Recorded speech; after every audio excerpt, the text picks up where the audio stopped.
It's Liverpool 2. It's Rangers 0. A free kick from Trent Alexander-Arnold and a penalty from Mohamed Salah. The difference between the two sides, but honestly, Liverpool dominated that game.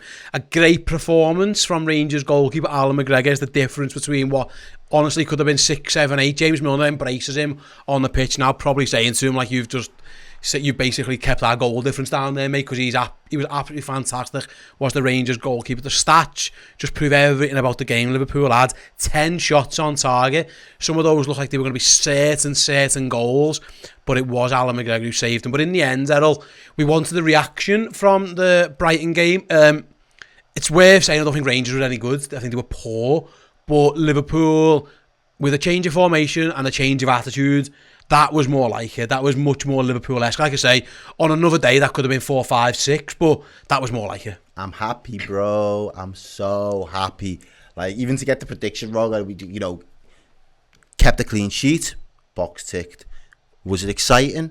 Yes. Did that front four? I said I blamed the forward line of looking like individuals and not really being able to link up with each other enough for me. And now I know we didn't score in open play, but they created so many opportunities for us to have been able to score in open play today. And I really enjoyed that side of them, just having that freedom to just go for it. And I love the fact that they seem to just be in control, and that result was comfortable. And I think we've become so accustomed to seeing that from this Liverpool side over the years that it's been so much of a shock that we've been out of character and out of sorts for the last 2 months. We've needed to get back to our way of football and our way of doing things. And even though the formation changed, we looked more like our old selves. Yeah, we did. Like I say, Rangers, I don't think, they came with a back five. I don't think they offered much of an attacking threat, and they certainly, like I say, they had their goalkeeper to say. I think Golston defended well, but at times they just didn't look quite at the level. Like I say, but their goalkeeper was absolutely fantastic. Like, genuinely one of the great performances. The save he made from Salah and then the one from Jota, absolutely brilliant. And like I say, on another day could have been much more. But I suppose that you just wonder if this can translate into anything. I don't know, because I'm not sure how often we're going to play that formation, and I'm not sure. Well, certainly in our next 2 league games, we're not going to play teams who play 5 at the back and defend. We're going to play Arsenal, Manchester City, but we'll cross those bridges. But what I liked about that performance, not only was it a different formation, but Jürgen always says Liverpool's best defender is the press, and when we can press, everything's easier. Maybe having 4 attackers made that because there was legs in it, I don't know, but there was energy, mate. Yeah, energy, yeah. Everything had energy, intensity and tempo today. And I know people have said intensity is a bit of a buzzword for us right now, and that press is another bit of a buzzword, but it genuinely did. There was more mobile getting across the pitch, going from side to side. There was fluid out when he had the ball, so defenders didn't know who to pick up in attack, and then when he didn't have the ball, they all seemed to know the defensive responsibilities. Salah was tracking back, Diaz was tracking back, Jota was even pulling himself back into that space there and joining that midfield. I think Henderson and Thiago looked a lot more comfortable in midfield today. Less running, I think. Really, again, it was strange because Rangers, it's almost like the Bournemouth game, in the fact that we can't really judge it because there was just no threat from the other team, and we go, like, the difference is Bournemouth didn't have McGregor in goal. That's why we scored 9. But if they got Bournemouth goalkeepers in nets when we played, that could have been 6 easily. So it's almost the same sort of end result there because of the way that we've approached the game. So it's hard to really pinpoint. Again, I said that you are like towards the back end of that second half. It'd be interesting to look to see what subtle differences were actually made and how we approached defensive transitions and the shape, because it just looked too comfortable, and we've not seen enough of that from Liverpool this season. Yeah, like I say, you can't take much in terms of look. I don't know what you can take going forward, but you can only play what's in front of you. Rangers came, tried to be solid. I don't think they actually tried that. But they might be sitting there going, well, we only conceded from a set piece, a free kick and a pen, and I get that. But again, their goalie kept him in. And he's probably been man of the match. Aside from Trent there, obviously, I think he would have been man of the match. He was up there. If that would have stayed 1-0 and it would have just been a Trent free kick and he wouldn't have given away that penalty, you'd argue that he was probably man of the match and he was on the losing side. Yeah, you're probably right in saying it was their goalkeeper was absolutely wonderful. Liverpool could have scored more goals. Maybe should have in certain things. Let's have a little look. Davis Beck says very solid tonight. Well done to lads. Good to get the points on the board. Yeah, and I'll talk about the group later. But just in terms of an overall thing, like you say, I think the attitude was better. The energy was better. From again, I thought I thought it was interesting tactically from Jürgen. He's very, very changed, like I say. I think maybe he identified if Rangers are going to play that like a 3-5-2, the two in midfield are going to be Lundstram and Davis, and he fancied Henderson and Thiago because, like I say, there aren't much legs in there. But Henderson was miles the best of those. Actually, I thought he was brilliant. Thiago was pretty good as well. Ran them ragged, like I say. I thought when Liverpool were Tsimikas, loads of width. Diaz, when he decided to go out there was loads of width. The interplay between the front four. I don't know if you can use that formation in certain games. But if you're playing against an opposition who you think you're going to beat, and especially at home, there's no reason why you can't do that again, because it showed that it was defensively solid enough, and the attacking threat was there for everyone to see. Really, like I say, if someone else's goal isn't that good, you could run riot. So we could see that again in certain home games for sure. And I'd love to as well. I'd welcome it because we looked more threatening. We looked like we had more control. Yeah, obviously, I've been saying we want to be more ruthless and be more clinical, and I think that will come. But I think a large part of that at the moment is confidence, and obviously Jota does very well. He only had really one opportunity, and the keeper brings out an absolutely brilliant save to stop Jota. I think Núñez will probably be gutted that he doesn't get on the score sheet from the efforts that he had. I know a couple of them were a little bit of snapshots, but I think there was enough there for him to have at least found the back of the net on at least one or two occasions. Jota's the one where it's a snapshot, and 99 times out of 100 that goes in. He gets his fingertips on it, but usually that still goes in. He must have fingertips like fucking steel. McGregor, fair play to him to get that over the bar. And again, I think 2-0 flatters Rangers a little bit, if truth be told. I thought the goalkeeper, and I thought Goldson, our centre back, was excellent. Other than that, the second goal made it comfortable for us. Yeah. But I think it makes them think, oh, it was damage limitations. We didn't do too bad. But I think they only got away with that. It wasn't like a defensive last-ditch blocks or anything like that from it. There was obviously the one from the offside, but there wasn't a whole load of them. There wasn't a host of them throughout the game. It was literally the goalkeeper come to their rescue. Yeah, it was very late on when they had one chance late on where Alderson makes half a save, and then Tsimikas does excellently to clear it off the line. But yeah, I just think, like I say, after the mood was low after Brighton, I think it was fair to say. Now, I don't know if this one result changes that. Maybe it should do a little bit. It should give everyone a bit of confidence. Internally, I think between the squad, I think it changes it. Yeah. I don't particularly think it changes it between the fan base. It doesn't move the needle enough for the fan base because it wasn't a statement performance. And Rangers were a bit crap, to be honest. Yeah. They were. It'd be interesting how things go at Ibrox in a couple of weeks. Well, in a week or so's time, really. The Rangers fans still seem like they're in fine voice. Look on the screen from what I can see there. But yeah, you're right.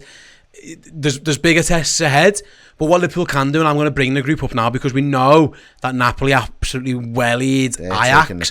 So if Liverpool can beat Rangers, and if Ajax don't win against Napoli in Naples, which seems, considering they've just been turfed 6-1 on their own ground, seems a tough ask. You could, if all goes well, it could be Napoli on 12 points and Liverpool on 9 points going into the 2 games to go, and then all you need really is a point draw against Ajax, away, a point, or something against Napoli at home. We'll soon see. But yeah, it could be a lot more rosy. It looks like Napoli are gonna. I'll say that they might not listen. They've still got to come to Anfield, so who knows? And we're gonna have to smash them at some point if we want to try and overturn that the head-to-head record. But we'll cross that bridge. What this one does, that's the benefit you can get of playing the 4th pot last. If you can win both of them, that 6-point swing up very, very quickly kind of puts pressure on everybody else, and you kind of know where you're at by the time you've got to play the 2 remaining big guns. And I think, like I say, in terms of overall performance, then as we start to wrap up, I would just sum that up, like a vast improvement. Oh yeah, massive improvement, but for me, comfortable. Yeah. And I've not been able to say that about many Liverpool performances this season. Yeah, they look solid. I mean, again, Rangers offer no threat. Morelos didn't have a sniff. And we'll be challenged, and there will be times when we'll be more tested than that. But as we said, we can only beat what's in front of us right now, and these are the way the fixtures fall. And like I've been saying to you, mate, one of the biggest things for me at the moment in time is because of the amount of games that we're playing at such high intensity, with the stakes that they are now, always seems to be season defining games for us, given the predicament we've left ourselves in. I think being able to win games comfortably and with a measure of control is so valuable in terms of the energy levels that you're able to then take into the next game. So we needed one of these. Brighton was an opportunity for that the other day. We failed that task. We had to dig deep to end up taking away a draw. Tonight, though, we've been able to do it, reserve a bit of the engine. been able to take Henderson off. We was able to take Thiago off. We've been able to get Nunes minutes in his legs. And off and Jota. Exactly. So that to me is probably my biggest positive that I'll take away from it, because I've been longing for us to make games more comfortable, so we're not having to put 110% into the tank every time we want a result. And I know Rangers didn't offer that much of a threat, but then it's on us to make our job light work for ourselves. And I think that was the one time so far this season where we've really done that with an air of confidence. Yeah, and like I say, I keep referring back to it. If we went for their goal, it could have been a much more convincing scoreline. Shout out to Scott Hawkes with the super chat. Defending in transition, attacking or pressing, every red had someone to help within 10 or 15 yards of them. We look like 10 outfield islands before tonight. Let's keep that cohesion. I agree. We saw Liverpool doubling, Mo Salah doubling up at times. Henderson in very early on goes and helps Trent out as well. Yeah, we saw a lot more of that, you're right. And everyone had a pass, it did look a lot more Liverpool-esque, I think that's fair to say. Yeah, the tempo was quicker, you're right. You're absolutely right. Like, I've got a shout out here, I think it's Take, who says, take our job, is it that he says formation suited every player, did. Everyone, it looked a lot more comfortable. We need, like I say, Liverpool needed the performance, needed a result. And what I would say is that the lad who scores the first goal has been under huge criticism, and he's deserved some of it because he hasn't been great. Jordan Henderson has been criticised a lot. I thought he was excellent. Darwin Núñez has got a bit of stick, and he'll be disappointed with us not scoring, but I thought overall he had a pretty good game. So the lads who have been under pressure in terms of, Virgil, we've slagged Virgil off the season. He was much better. I've been brutal to Virgil this season so far, and even the likes of taking Fabinho out of the firing line as well. He's taken Harvey out of the firing line, giving him that rest, because he was coming in and playing a lot more minutes than we probably anticipated and expected. But to have the rotation, the opportunity to bring them in off the bench is always vital, and to manage the minutes. And I think that's something we've not been able to do enough of, because we are, for availability reasons. But I agree, mate. The fact that players that have had that level of scrutiny on them so far this season have delivered tonight, again, it's just another showing that we can put a step in the right direction. Now, it doesn't right all the wrongs that has happened this season. And there's the next two league games are much sterner tests. Like Rangers, probably the worst, other than Bournemouth, actually probably the worst team we've played all season. I don't think they were any good at all. Like, again, the goalie was excellent, and I think the centre half was good, but other than that, he didn't offer anything really. So yeah, there's bigger tests, but like I say, if it can breathe a little bit of confidence before we should then hit him Baz with another super chat. Baz, you're a legend. 449 says a good game. We had some flashes of excellence. Step in the right direction. Still needs to be more clinical up front, and yeah, I suppose so. Like I say, I think you say that right, but like there's not much more. I think Diaz will be disappointed with his one when he drags it, and I think Núñez has the one close where he needs to score. Other than that, like I say, some worldy saves. The one from Salah and the one from Jota in particular. He made a couple of good ones from Darwin Núñez as well. So, yeah, I think so. A couple of those, like I say, I think Diaz will be disappointed not to have got his. Although he might have scored before that lad committed a ridiculous foul. You never know. And I liked 70% of what Núñez was doing for us today. I think the fact that he wasn't just staying up top and central, and he was happy to move either flank, pull the defence apart a little bit. They didn't really pick him up. I think some of his hold-up play was great. He does look like a bit clumsy on the ball sometimes. He doesn't always have the best first touch, and some of his passes aren't always the best.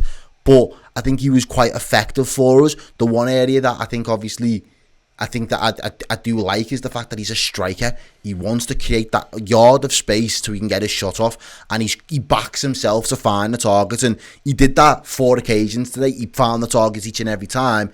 It was, there's the one that goes high and wide over the bar, but the 4 times that he does find the target, it's because he believes that getting the shot off early gives him his best chance, and we haven't really, apart from Jota, who seems to just pop up and his movement's slightly different, he times it a little bit better, I think. I think from a striker point of view, I think he is going to be effective for us, and I still think he's going to score goals, because when you have the fluidity that we had today, we're going to create chances, and he's just going to pop up in all the right areas to try and get on the end of them. Yeah, like I say, there's bigger tests to come, starting with Arsenal, who are in fine form, Manchester City on the horizon as well, sandwiched between the tip to Ibrox, but Liverpool got the job done. This was one of those games, really, that after the weekend, I'll be honest, after we drew with Brighton, I thought the dog and duck could have given us a game. You know what I mean? Like, we would absolutely, if we'd have played like that, we'd have been in trouble. Liverpool were much better, like I say. Stay in the tests to come, but Liverpool get the job done. Right then, before we shoot very, very quickly, just let you know, Errol, we live very, very shortly with the fan reaction show, so head on over to the socials, get your thoughts in. If you're a YouTube member, you can get in the chat, or if you are one of our club legends, head to the Discord. I will then be over at the board for the player rating show, hopefully some bigger numbers that I've been able to give away in recent weeks, and then later on streaming live on redmenplus.com will be the instant match reaction. So yes, do join us for all of those. Like I say, very, very quickly on the road to 500k. So if you haven't subscribed on YouTube already, do subscribe now. When we hit that amazing landmark, I will give away this shirt, a signed Ibu Konate shirt. So click the subscribe button, get us to 500k. When we get there, we'll do the draw for that shirt. If you're listening to this as a podcast, just head on over to youtube.com, press subscribe and get yourselves in the hat. Right then, much better from Liverpool. Much better from Liverpool. 2-0, 3 vital points in the Champions League. Let's move on to Arsenal altogether. Thanks very much for joining us for the entire show. Been an absolute pleasure to have you. Me and Errol. Catch us all later. Take care, guys. Hey guys, hope you enjoyed that show. Did you know Redmen Plus subscribers get access to their exclusive Facebook group? Yes, there is a Redmen Plus subscribers group on Facebook just for them. So if you want to get involved with like-minded Reds and avoid the idiots on Twitter and normal Facebook and all that, yeah, sign up to Redmen Plus, enter your username as you sign up to the Facebook group, and you'll get access to. Ta-da.